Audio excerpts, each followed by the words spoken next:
What's up, everybody? I am back in the garage today. It's Sunday, and I actually do need to work on the car. There's a possibility of me selling the BMW tomorrow. So that means that this right here is gonna be my new daily. That being said, I already did need to lift the front just about an inch, just because I do hit a lot of things, especially on lock. But I want this more streetable if I'm gonna have to daily it. And it's not gonna be permanent, but I do want it functional while I do have to daily it. So that being said, I'm gonna get this car up in the air. The interior is already settled. I'm going to raise the front, bleed the lifters. Again, one of those things I'm probably not gonna film step by step, but I'll let you know along the way what I did. Thanks. So one of the biggest reasons why I am raising the car and not dailying it as low as it is because I don't have 17-inch wheels and tires. As you can see, I rub right there, and rub on the inside right there. I do rub a little bit on the inner bumper right there. The fender seems to be doing okay, it rubs a little bit, but my biggest concern is right here, and right there. And I don't want to bang those in right now. I'm trying to leave the car as non-molested as possible because one, I don't know if I'm gonna keep this car. I probably will, but I want it in really good condition if I do decide to sell it. And that means not hammering things. So that being said, I'm gonna raise the car, just own up to it until I get 17-inch wheels and tires. It's not what I wanna do, but it's gonna have to work because I don't wanna buy a whole set of wheels. So look at this dinky little thing. I don't know who stole my hammer. Probably Sabrina doing house projects, but like, how you gonna leave me with this thing?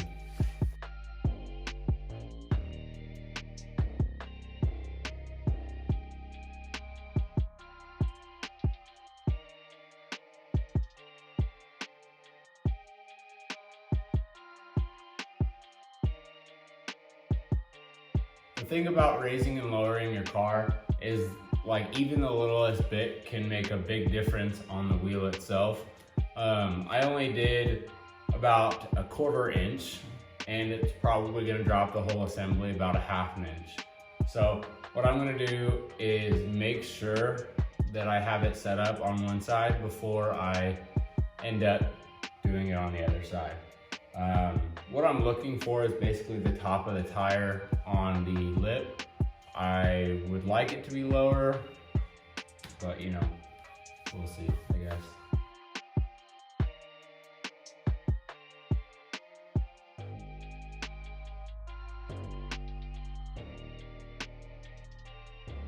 So I ran into a little problem. Look right there where the bottom coil is. It meets the tire, or sorry, it meets the wheel. But you know, I guess we gotta figure that out too. So after doing a little bit of looking, I realized that there is no touch. I can even slide a zip tie through it. I mean, it's barely clearing, but you know, it's there, it's okay. I'm gonna test drive it tonight after I am done. But since I have the car up in the air and I don't want to drop the car, I compressed it with the jack, and that's about where I want to be. It's better than it was. I might still test drive it and then have to come back and deal with it again, but we'll see. And this is why it's good to bolt check every now and then. So you see that guy backed out a little bit. I did some measuring since there was more rubbing on that side and none on this side. And I noticed that this side was actually longer. So it would push the assembly this way, which means that that side had more caster than this side. What I'm gonna do is increase a little bit of caster on this side, make sure it's the same as that side, and we'll go from there and see if it rides well. But I got the ride height set on this side already. After remeasuring, this whole caster arm is about 1/4 inch pushed that way more than the other side. That means that it moved the whole assembly, and that's actually quite a bit when you're talking about wheel placement and how it drives. All right, so I got both of the coilovers adjusted. All of the fasteners up there are tight, and so is the other side. Got the caster adjusted on both sides to the same. Next step is going to be turning the valve cover off and starting on the lifters. So I got the valve cover off. Cylinder 4 there, the coil pack would often come loose. I don't think it ever popped out. I never developed a misfire from it, but I don't want to chance it, especially if it's going to be my daily driver now, or at least for a little bit. So what I'm going to do is try to drill it out, maybe touch it with an easy out. First things first, I'm going to attempt to take off the cams without taking the chain off. Reason is I don't really feel like retiming it. So I just dropped my flashlight straight onto my valve cover, and you can see that little scratch right there and right there. Just another thing that I have to do. I should probably just get a new valve cover because of that broken tab up there. All right, so what I have here is the oil that the lifters are gonna sit in. I have all the lifters in the rocker arm sitting right there. What you wanna do is soak these in oil. I'm just gonna soak them overnight, probably a little overkill, probably could just sit in it for a few hours. But what you wanna do is totally submerge this. Hey, that's gross. Probably shouldn't put that in there.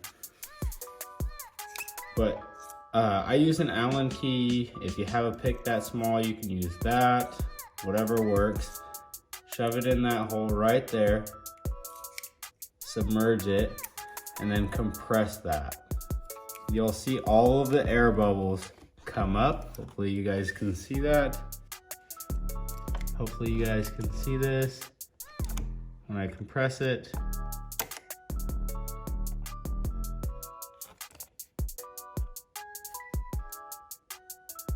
I think I got them all. I don't know if you guys were able to see that. Obviously it's gonna have old oil in it, but you wanna go until you don't see any more bubbles. So I'm gonna cut this short tonight. I'm probably gonna pick back up tomorrow and then edit tomorrow as well. So you'll see this probably Tuesday. I don't know, hopefully. I'm gonna let these guys sit in there. They're at the bottom, but I have all 8 lifters. Just so you guys are aware, make sure that you have these either labeled or in the corresponding locations. Yes, there are arrows on all of them saying to go to the front, but exhaust and intake are obviously different. I mean, it's kind of easy to put back together if you do mess it up, but just make it easy on yourself. But I will pick it back up tomorrow and see you guys later. And I'm back. So I am in the garage again today. Today is Monday, I guess. My plan is to get those rockers and the lifters back in the car. I'm gonna try to drill it, but I don't have too much time. The sale didn't go through today, but it is tomorrow. And I want to try to get this ready to daily tomorrow. So that being said, let's get to work. I'm gonna put them back in, they've been soaking. I'm gonna press it down a few more times just to make sure that I got all the air bubbles out. If all looks good, I'm gonna install them again and then reinstall everything timing wise, cams. I did take out the tensioner, but it's not hard to reinstall. I'm gonna make sure it's TDC and then put the calves back in, re-time it, just to make sure. I have a timing light, so I'm gonna make sure that everything's good. I never hit it with the timing light when I put it back in, but this time it doesn't hurt. And might as well, while I'm at it, change the plugs. I have some, why not? So I just wanted to make sure that you guys were aware if you are looking at this for install or bleeding lifters. See, there is one shim or a guide on the valves. Make sure it goes straight on each one. Also, you should probably put a little bit of oil on top of the rockers because they do make contact. And then see how this one is technically seated, but because it's making contact with the rocker and the cam lobe, please torque it down in a sequence or tighten it down from inside outside. Just torque it down evenly. I'm sure there is a correct sequence. You could probably find it on the Jim Wolf timing guide. Who really follows that for just cams? I don't. Watch me say that and now it's gonna blow up. But yeah, I'm gonna put some oil on there, install the tensioner, and install the cam caps. It's already timed. So top dead center right there, second dot from the left. And then you're gonna want, I know they're not sitting in there right now, but you're gonna want 10 chain links in between each of the markers there. So I have everything in there. You can see it is top dead center. And then you've got the one dot right there and second dot right here. So you have 1, 2, 3, 4, 5, 6, 7, 8, 9, and then this will be the 10th for that one. Also, another indicator is that this little dowel pin right here will be at the 12 o'clock.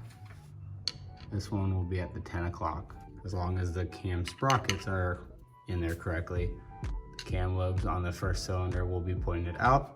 When you reinstall the tensioner, there is a little swing arm. You do want that compressed when you install it. So on the tensioner, there is a little swing arm.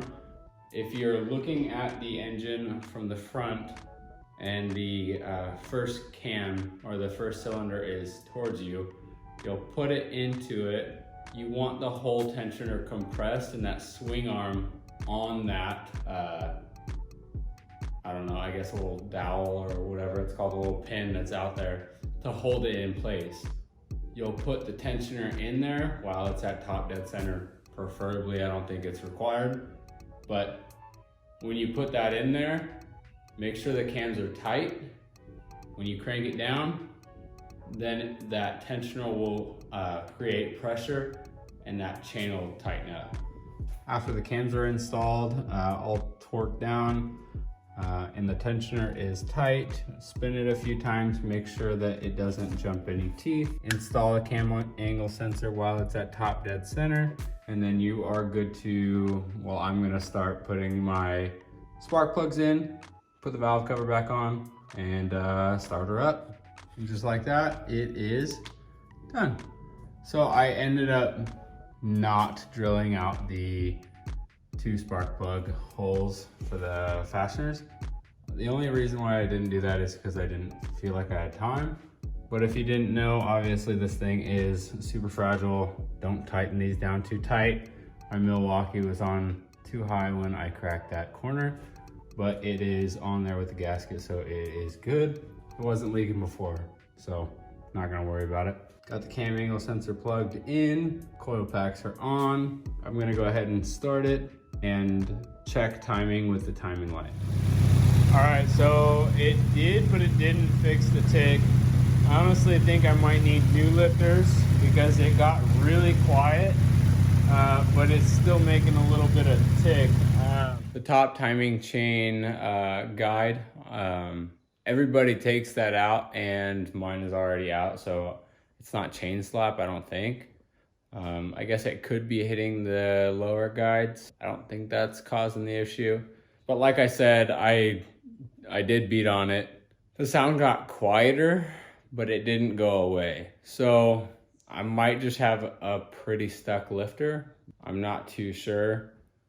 If you have any suggestions, I don't know if you could hear it in that, but what it's doing is creating a tick after high revs. Red line really is where it is. Shouldn't live up there, but it is a drift car. That engine has been drifted on for quite some time. I don't know its past life, but in my ownership of it, it's been a drift engine its whole life. So, you know, I've already replaced the shims, I've replaced the rockers, I just bled the lifters. Now the lifters could be stuck or sticking. It's kind of hard to tell. So if you have any suggestions, definitely let me know. But I'm gonna end it here. At least I got something filmed. You know how to bleed your lifters now if you didn't already.